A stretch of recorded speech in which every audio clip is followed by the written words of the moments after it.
देखिए role role प्रभात जी कब से कह रहे हैं कि रोल रोल छोड़ो और शुरू करो, क्योंकि देखिए बिहार इलेक्शन को लेकर जितने सीट थे, अब चाहे वो महागठबंधन हो, एनडीए हो, सब लोगों ने अपने अपने उम्मीदवार तमाम सीटों पर उतार दिए हैं। और बिना देरी किए आज चर्चा की हम शुरुआत करेंगे और बहुत ज्यादा हम फॉर्मेलिटी नहीं करेंगे और बातचीत सीधे सीधे करेंगे, क्योंकि देखिए आज पहले फेज के नामांकन की आखिरी तारीख है और जितने दिग्गज हैं जिनको सीटों का बंटवारा हो चुका है वो अब नामांकन की तरफ आगे बढ़ रहे हैं, खूब लाव लश्कर के साथ आगे बढ़ रहे हैं।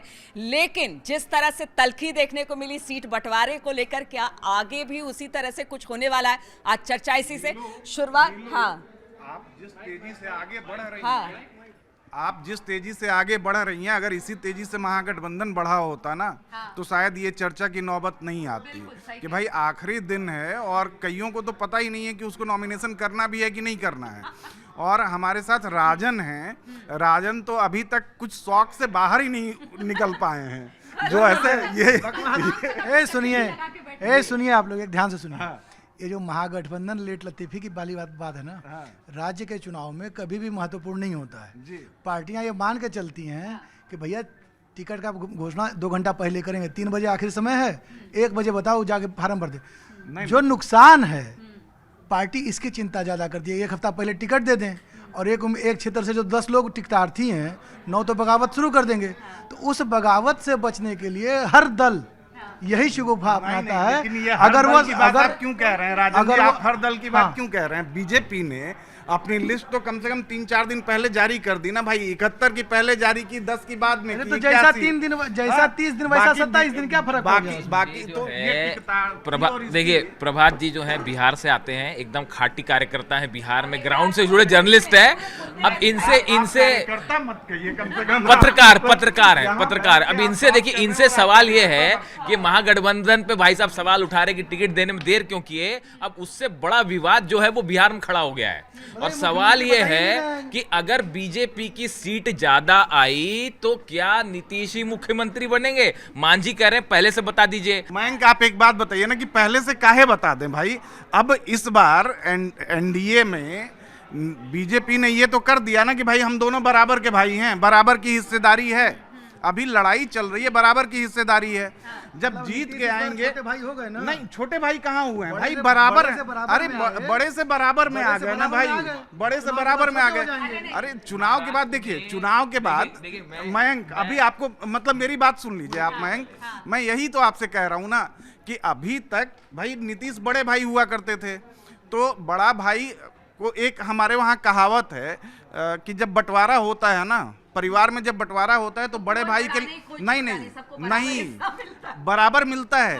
लेकिन एक आप अगर जाके देखिए, खासतौर पे पूर्वांचल से लगता हुआ जो बिहार का इलाका है, कि बंटवारे में जेठांस निकाला जाता है, जेठांस कि कुछ हिस्सा जो है ना वो निकाल के अलग दे दिया जाता है। पहले वो प्रायोरिटी बेसिस की टोटल में से निकाल के वो अलग कर दिया गया और जितना बचा उसमें बराबर लगा और वो एडिशन हो गया बड़े के लिए। तो नीतीश के साथ अब तक यही होता आया था, ठीक है। इस बार नहीं होगा।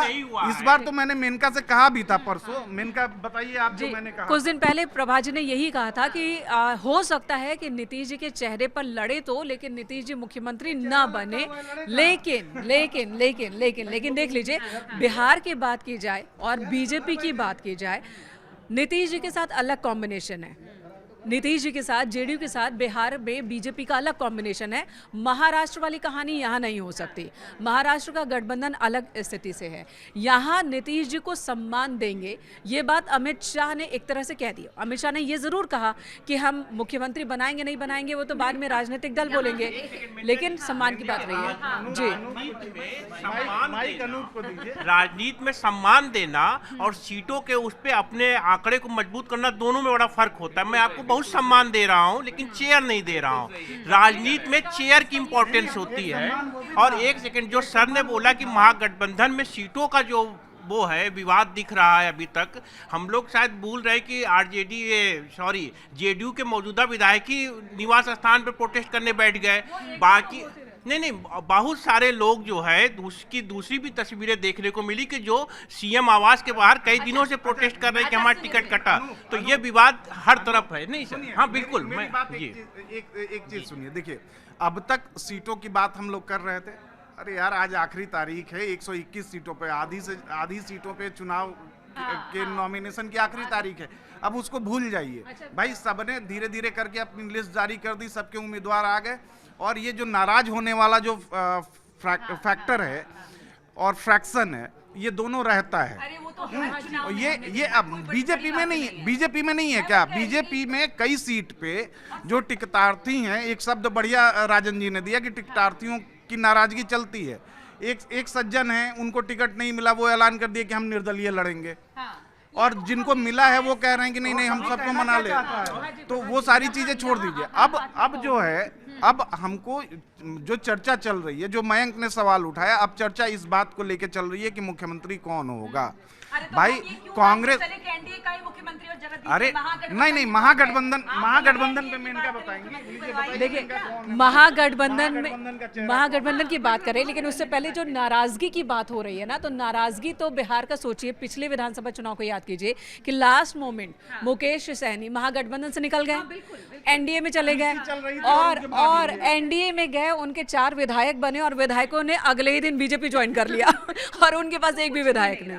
तो बिहार में पहले आगे का कुछ नहीं होता है कि कब अनाउंस करे, कब क्या करे, में ही पहले आगे कुछ का नहीं होता। हाँ, ऐसे मॉडल जो है महाराष्ट्र से लेके यूपी तक में हमको देखने को मिले, तो ऐसा कोई मॉडल ही नहीं होता है। जिसके पास संख्या बल है उसी का मॉडल माना जाता है, और नहीं, कोई कंफ्यूजन नहीं है। आज के समय में जब तक रिजल्ट नहीं आ जाएगा, 14 तारीख का वेट करेंगे। 14 तारीख को जो पटल पे दिखेगा और पूरा फाइनल होगा। चाणक्य की भूमि है बिहार, और कहते हैं ना कि वहां पर जिस तरह के समीकरण बिठाए जाते हैं, बाद में क्या होता है ये कोई प्रेडिक्ट नहीं कर पाता। देखो यहाँ पे जितने लोग हैं, इसमें मैं अकेला महाराष्ट्र से हूँ और जो है ये चर्चा बिहार पे है, और अच्छा ये एक भैया हमारे यूपी के हैं और मैं महाराष्ट्र से हूँ। और मेनका ने जो सवाल उठाया था, तो मैं बड़े मतलब स्पेसिफिकली कहना चाह रहा हूँ कि ये जो बड़े भाई का सम्मान वाली प्रक्रिया है, ऐसे ही शिवसेना का सम्मान हो रहा था, और कब नीचे से कुर्सी खिसक गई शिवसेना को पता ही नहीं चला।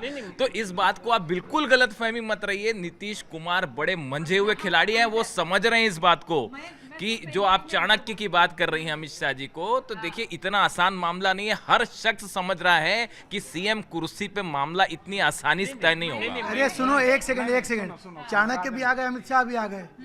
बिहार का हर वोटर चाणक्य समझता है अपने आप को, ठीक है। और हर राजनेता अपने आप को चाणक्य समझता है, बुद्धिजीवी समझता है कि हमसे शातिर और हमसे चालाक कोई नहीं। हकीकत ये है कि जो स्कूली शिक्षा है वो पूरे भारत में 28वें नंबर पे है। भारत में बिहार में स्थिति जो है, तो जहां हम कह रहे हैं नहीं चाणक्य की भूमि बोल करके बरगलाने की कोई वो नहीं है। राजन जी अभी प्रशांत किशोर की भाषा में आ रहे हैं। नहीं, प्रशांत किशोर क्या, जो आदमी चुनावी नहीं, जो आदमी, हाँ प्रशांत किशोर क्या, जो चुनावी नहीं लड़ रहा है। सुनिए तो, अरे गया IAS कुछ नहीं बनते हैं, सब मेधावी छात्र हैं, देश दुनिया में हर जगह मिलते हैं। पहले मीडिया में भी कहते थे बिहारियों का दबदबा है, अब हिमाचल में यूपी के लोग नहीं हैं। अब ये कुछ नहीं है, ये सब जनरलाइज करने का तरीका है।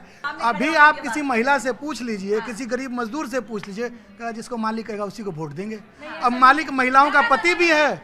अरे ऐसा है, जमीन पे निकलिए, जाइए छुट्टी मनाने के लिए गोवा और स्विट्जरलैंड की बजाय ना कभी बिहार भी आइए, पता चलेगा। नहीं, एक भाई प्रशांत किशोर जी का जिक्र किया प्रभात जी ने, तो वो कल से बड़ी चर्चा चल रही कि प्रशांत किशोर जी सरेंडर कर दिए हैं, क्या मामला है? नहीं देखिए, अब प्रशांत किशोर जब अपनी पार्टी बनाए तब से ये कह रहे थे कि हम चुनाव लड़ेंगे, राघोपुर से लड़ेंगे। 2-4-5 दिन पहले जो है ललकार भी आए कि नॉमिनेशन के दिन हम 11 तारीख को जा रहे हैं वहां राघोपुर, और धीरे से सरक लिए। अरे भाई आप राजनीति में उतरे हैं तो चुनावी राजनीति में तो आइए। तो प्रशांत किशोर अभी भी उसी मोड में हैं कि हम पार्टियों को चुनाव लड़वा रहे हैं, स्ट्रैटेजी मैनेजमेंट पे ही हम लगे। किशोर वोट जो मिलेंगे, जितने भी मिले, जितनी सीट मिले, वोट किसका कट रहा है? एनडीए का कट रहा है कि आरजेडी का? मयंक यहाँ पे प्रशांत किशोर की जो पार्टी है जनसुराज, ये दोनों को नुकसान कर रही है। अलग अलग पॉकेट्स में अलग अलग तरीके से दोनों को नुकसान कर रही है। आप अगर देखें, मैं तो प्रशांत किशोर के पोल स्ट्रैटेजी और पोल परफॉर्मेंस को पिछले साल के उपचुनाव से आंकता हूँ कि उसी पे आ रहा हूँ मैं, उसी पे आ रहा हूँ नीलू, मैं उसी पे आ रहा हूँ कि जो उपचुनाव में उन्होंने 4 सीटों पे उपचुनाव लड़ा, 3 सीटों पे 10 से 11% वोट कैटर किए, एक सीट इमामगंज वाली थी उस पे 23% वोट वो लेके आए। कैसे लेके आए भाई? क्या 23% पिछले चुनाव में सीट जीत के लाए थे। अरे सर तो ओवैसी, अरे राजन भाई, राजन मजबूत ये सुनिए, जो आदमी निर्दलीय मजबूत है, मजबूत की बात नहीं है। अरे आप सुनिए हरियाणा तो में सही। जजपा, अरे सुनिए, हरियाणा में हमने काम किया, हाँ बढ़िया जेजेपी बनी एनएलडी से टूट करके। हाँ।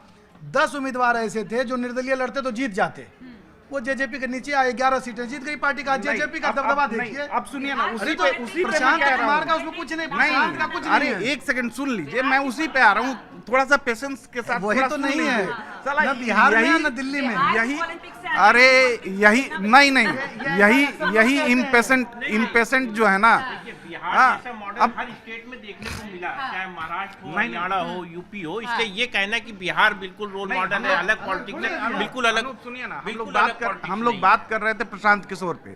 प्रशांत किशोर ने किया क्या उपचुनाव में, और वही फॉर्मूला यहाँ भी लड़ाए हैं वो इस बार के विधानसभा चुनाव में भी, कि जिस पॉकेट में जिस जाति का कॉम्बिनेशन बढ़िया है, सोशल इक्वेशन और सोशल इंजीनियरिंग, उसको क्रॉस करने वाला कैंडिडेट वो दे रहे हैं। इमामगंज की सीट पे 23% वोट कैसे आ गया? वहां महादलित और दलितों के बीच का कॉन्फ्लिक्ट था, वहां इन्होंने उसका फायदा उठाया। भाई 23% उपचुनाव में 23% वोट का मतलब है कि आप विनिंग कुव्वत रखते हैं।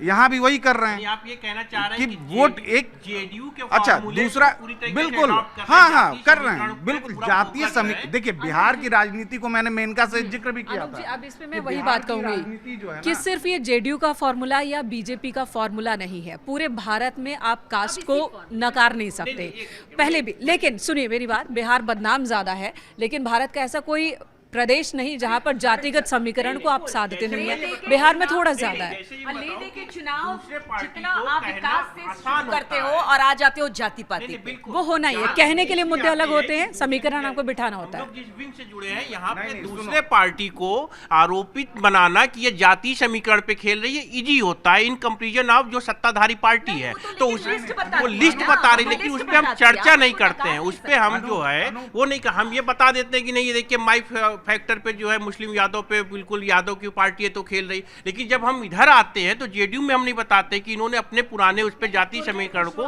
बिल्कुल फोकस किया हुआ है। लवकुश से लेके जो है कुर्मी कुशवाहा जितने भी ओबीसी दलित हैं इन सबको दिया। लेकिन एक इम्पॉर्टेंट होगा जैसे माझी का सर, एक चीज देखो, नहीं सुनो ना, सुनो देखो अनूप, मुझे 1990 से बिहार का विधानसभा चुनाव याद है, ठीक है, मतलब 8-9 साल की उम्र रही होगी उस समय, 1990 से याद है। लेकिन आप 1990 में लालू का जो पोल प्रॉमिस था और जो लालू का पोल स्पीच था, आप कहीं सर्च मार लीजिएगा, अखबार की कटिंग्स आपको मिल जाएंगी। लालू ने माई समीकरण 1990 के चुनाव में ही दिया था कि मुस्लिम और यादव हम मिल जाएं, और वो उससे पहले भी कर्पूरी ठाकुर वाला रिजीम आप याद कीजिए। कर्पूरी ठाकुर को मंडल राजनीति और उसका कहा ही जाता है पुरोधा। आप 1990 के बाद से जो बिहार की राजनीति हुई ना, वो मंडल और कमंडल इन दोनों को पुष्ट करती हुई राजनीति रही है सबसे ज्यादा बिहार की। उसमें उत्तर प्रदेश भी पीछे नहीं है, बाकी और स्टेट भी पीछे नहीं है, लेकिन बिहार उसमें सबसे ज्यादा अहम भूमिका निभाया है जातिगत राजनीति। आप अगर बिहार के जातिगत जनगणना के आंकड़ों को देखें तो उसका मकसद क्या था, उसका मकसद क्या था, और उस आंकड़ों का असर इस बार के चुनाव में भी मैं आपकी इस बात से बहुत सहमत हूँ। वहां पर भी एक पार्टी की सरकार थी, बीजेपी की यूपी में भी सरकार बनी। बीजेपी ने यूपी ने अपने उस आप को बीमारू राज से बाहर निकाला। बिहार ऐसा नहीं कर पाया, जबकि उसके पास संसाधन भी थे। 20 साल से कमोबेश नीतीश कुमार उस चक्र में घूम रहे हैं। बस 2-2.5 साल 3 साल आप छोड़ दे तो वो सीएम नहीं थे, बाकायदे 20 साल से वही है, लेकिन वो नहीं निकले। बिहार की जनता को तो बताना है, और वो कह रही है तो बिहार की जनता को तो यहाँ तो आप कंट्रोवर्सी में आप कह रहे हैं कि बिहार, आप कह रहे हैं कि बिहार, अब एक बात सुनिए, आप कह रहे हैं कि बिहार चाणक्य की भूमि है, वहाँ का वोटर चाणक्य है। तो चाणक्य क्या जो है मतलब बीमारू राज्य की पोजीशन में 20 साल से बना रहना चाहता है। अब मेरी अच्छा अब मेरी बात सुनिए, ना सुनिए 90 से अब सुनिए अब कई बार बात ये होती है जिस तरह से जाति पाति धर्म वर्ग सब चीज को अगर हम लेकर साथ चले और साथ में अगर दो चॉइस आपके पास है तो आप उसमें से दो बेस्ट एक को चुनेंगे ना भाई कि हाँ ये हमारे लिए। वही विकल्प उनके सामने भी भारत की जनता या फिर बिहार की जनता के सामने जो हमेशा होता है कई बार इस तरह ना अच्छा नीतीश और कुकाश 90 के बाद से नीतीश का सुशासन याद आया लोगों को, लेकिन अब लोग इससे भी हो गए। आवाज भी जाए। जब आप विकल्प की बात कर रही हैं तो विकल्प के तौर पे प्रशांत किशोर आ रहे हैं, हाँ। तो उनके पीछे हाथ धो के क्यों पड़ गए हैं सारे लोग? आने दीजिए ना भाई। अरे तो जनता देगी वोट, जनता खुद अच्छा कह रहे थे हम उतरेंगे फिर किनारे से भाग लिए। खुद नहीं बिहार के समीकरण पे तो चर्चा हो गई, लेकिन एक कल का बड़ा वो था कि योगी जी जो है कि एंट्री हो गई है और अब चुनाव जो है एक नए मोड में जाएगा। क्या उसमें जो यूपी का जो है छाप दिखाई देगा वहां पे? आप एक चीज देखिए कि बिहार के चुनाव में नहीं, एक सेकंड, मेनका योगी स्टार प्रचारक हैं और साउथ हो नॉर्थ हो ईस्ट हो वेस्ट हो कहीं भी चुनाव हो रहा है। हाँ 2017 के बाद से योगी की सबसे ज्यादा डिमांड रह रही है और योगी मॉडल एडमिनिस्ट्रेशन जो है वो डिमांड में है। अब फाइनल कमेंट नहीं, हम लोग जिस चर्चा के लिए बैठे थे मेनका की बात पे आते हैं। तस्वीर की बात कर लूं, आज जब नॉमिनेशन के लिए पहुंचे बिहार के ही बीजेपी के एक कैंडिडेट, महाराष्ट्र के मुख्यमंत्री भी आए थे, बुलडोजर से फूलों की बारिश हुई है, तो यूपी का बुलडोजर बिहार में भी इस्तेमाल हो रहा है। नहीं, यूपी का बुलडोजर तो पूरे देश भर में क्या दुनिया भर में भी चल रहा है और चलेगा। जो आज का जो हम लोगों का मतलब जिस पे हमारा वाद विवाद और चर्चा शुरू हुई थी वो था कि नीतीश मुख्यमंत्री होंगे कि नहीं होंगे। अगर ये एनडीए की तरफ से और महागठबंधन की तरफ से मुख्यमंत्री कौन होगा, नीतीश वाले पे तो हम सब ने कह दिया कि भाई हो सकता है कि बीजेपी चुनाव जीतने के बाद चेंज कर ले अपनी स्ट्रैटेजी कि नीतीश के नाम पे लड़े। अब जो है जिसकी संख्या जितनी है उस हिसाब से मुख्यमंत्री तय होगा, उप मुख्यमंत्री तय होगा। महाराष्ट्र का फॉर्मूला मयंक ने जिक्र किया ही कि भाई जब जोड़ तोड़ की सरकार बनी थी तब एकनाथ शिंदे साहब मुख्यमंत्री बने, फडणवीस डिप्टी सीएम बने और उसके बाद जब चुनाव हुआ संख्या बढ़ी इन बीजेपी की तो बीजेपी ने अपना मुख्यमंत्री बनाया, शिंदे डिप्टी सीएम बने। लेकिन वही चीज बिहार में भी है। लेकिन जो दूसरा पक्ष है महागठबंधन, वहां तो कांग्रेस और इसकी लड़ाई ही इसी बात की थी। मुख्यमंत्री कौन है? महागठबंधन में मुख्यमंत्री क्लियर है, तेजस्वी यादव ही बनेंगे। राहुल जी और कांग्रेस कुछ नहीं, कुछ तो सब मानेंगे। महागठबंधन का मुख्यमंत्री तेजस्वी यादव होंगे और एनडीए में तय